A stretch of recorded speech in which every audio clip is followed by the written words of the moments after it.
मेरे तो गिरधर गोपाल दूसरों न कोई, मीरा के भजन की ये पंक्तियां तो आपने सुनी ही होंगी।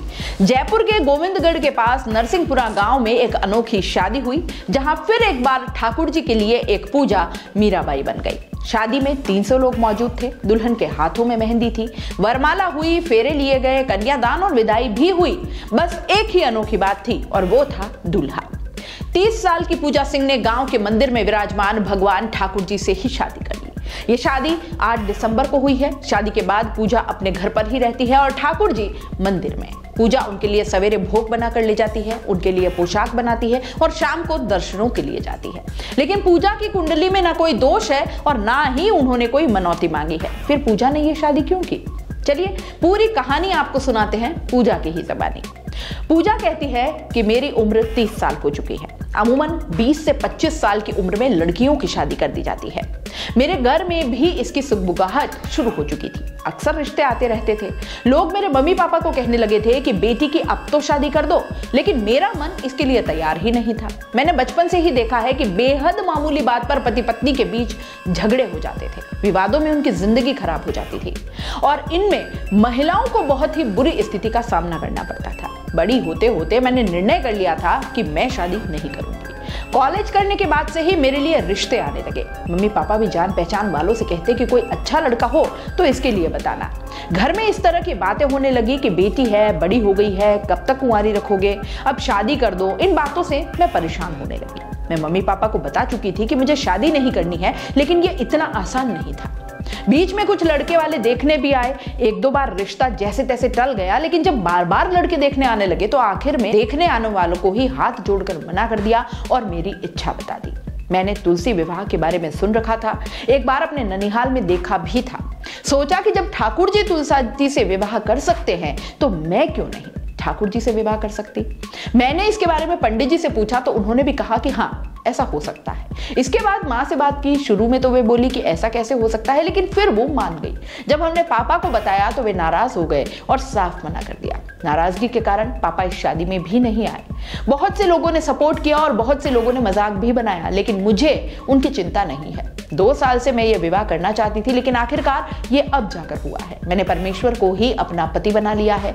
लोग कहते थे कि सुहागन होना लड़की के लिए सौभाग्य की बात होती है। भगवान तो अमर होते हैं, इसलिए मैं भी अब हमेशा के लिए सुहागन हो गई हूँ। 30 साल की पूजा सिंह पॉलिटिकल साइंस से MA हैं। पिता प्रेम सिंह BSF से रिटायर हैं और MP में सिक्योरिटी एजेंसी चलाते हैं। माँ रतन कंवर गृहिणी हैं। 3 छोटे भाई हैं, अंशुमन सिंह, युवराज और शिवराज। तीनों कॉलेज और स्कूल की पढ़ाई कर रहे हैं। ठाकुर जी से विवाह का फैसला उनका खुद का था। शुरू में समाज, रिश्तेदार और परिवार के लोग इस पर सहमत नहीं हुए, लेकिन फिर माँ ने सहमति दे दी थी। पिता न पहले राजी थे और ना ही आज है, इसलिए शादी में भी वो नहीं आए। सारी रस्में माँ ने ही पूरी की। जब उनसे इस तरह की शादी के बारे में पूछा तो बोलते बोलते उनकी आंखें भर आई। बोली कि पापा नहीं आए, मुझे बहुत दुख है, लेकिन इस शादी से मैं बेहद खुश हूँ, क्योंकि घर, परिवार, समाज में जो कुछ मैंने देखा है उसके बाद मैं कभी शादी नहीं करना चाहती थी, लेकिन लोगों ने ताने मारने शुरू किए तो कुंवारी ना कहलाऊं, इसलिए यह निर्णय लिया। पूजा सिंह की शादी में उसकी सहेलियां और रिश्तेदार भी शामिल हुए। करीब 300 लोगों के लिए भोजन बनाया गया। इसमें करीब 3 लाख रुपए खर्च भी हुए। शादी की रस्मों के दौरान हल्दी लगाने से लेकर मेहंदी तक की सारी रस्में धूमधाम से पूरी हुई। सहेलियों ने पूजा को सजाया संवारा। उसने सहेलियों के साथ डांस भी किया। घर में रोजाना मंगल गीत गाए गए। शादी में परंपरा अनुसार दूल्हा दुल्हन की मांग सिंदूर से भरता है, लेकिन इस शादी में यह परंपरा भी कुछ अलग तरीके से हुई। ठाकुर जी की ओर से खुद पूजा सिंह ने अपनी ही मांग भरी।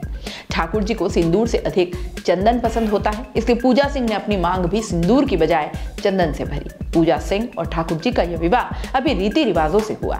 बकायदा गणेश पूजन से लेकर चाक भात, मेहंदी, महिला संगीत और फेरों की रस्में हुई। ठाकुर जी को दूल्हा बनाकर गांव के मंदिर से पूजा सिंह के घर लाया गया। मंत्रोच्चार हुआ और मंगल गीत गाए गए। पिता नहीं आए तो मां ने फेरों में बैठकर कन्यादान किया और इसके बाद विदाई भी हुई। परिवार की ओर से कन्यादान और जुहारी के 11,000 रुपए दिए गए। ठाकुर जी को एक सिंहासन और पोशाक भी दी गई। पूजा सिंह बताती है कि अब कोई मुझे ये ताना नहीं मार सकता कि इतनी बड़ी होकर भी कुंवारी बैठी है। मैंने भगवान को ही पति बना लिया है। शादी के बाद ठाकुर जी तो वापस मंदिर में विराजमान हो गए हैं, जबकि पूजा अपने घर पर रहती है। अपने कमरे में पूजा ने एक छोटा सा मंदिर बनाया है जिसमें ठाकुर जी विराजमान हैं। अब उनके सामने वह जमीन पर ही सोती है। रोजाना सवेरे 7 बजे मंदिर में विराजमान ठाकुर जी के लिए वह भोग बनाकर ले जाती है, जिसे मंदिर के पुजारी भगवान को अर्पित करते हैं और इस तरह वह शाम को भी मंदिर जाती है। ये शादी केवल परंपराओं से नहीं जुड़ी थी, बल्कि इसमें भावुकताएं थी। फेरों के बाद विदाई की रस्म हुई। हालांकि पूजा सिंह को अपने घर पर ही रहना था, लेकिन इस रस्म के दौरान पूजा सिंह की आंखें जरूर भर आई। शादी में मौजूद अन्य लोग भी भावुक हो गए। पूजा ने अपने घर की दहलीज पर धोख लगाई और विदा हुई। बाद में ठाकुर जी को वापस मंदिर में विराजमान कर दिया गया। ऐसा नहीं है कि पूजा सिंह का यह निर्णय और शादी को सभी ने सहर्ष मान लिया हो। कई लोगों ने इसका विरोध भी किया। शादी के बाद भी कई लोग पूजा का मजाक उड़ाते रहे, लेकिन उन्होंने इसकी परवाह नहीं की। वो कहती हैं कि मैंने जो कुछ दूसरों के वैवाहिक जीवन में देखा है, उससे ये निर्णय लिया। अब मेरा मन शांत रहता है। जहां तक पापा की नाराजगी का सवाल है, तो उन्हें भी मना लूंगी। मेरी संगीत में रुचि है, अब इसी क्षेत्र में आगे बढ़ूंगी। आचार्य राकेश कुमार शास्त्री कहते हैं कि भगवान विष्णु शालिग्राम जी से कन्या का विवाह शास्त्रोक्त है। इस तरह से वृंदा तुलसी ने विष्णु भगवान का सौभाग्य प्राप्त करने के लिए ठाकुर जी से विवाह किया है। यह ठीक वैसे ही है, पहले भी ऐसे विवाह होते आए हैं। कर्मठ गुरु पुस्तक में विवरण पृष्ठ संख्या 75 पर यह दिया गया है। विष्णु भगवान से कन्या वरण कर सकती है। तुलसी विवाह भी इसी प्रकार का पर्याय है।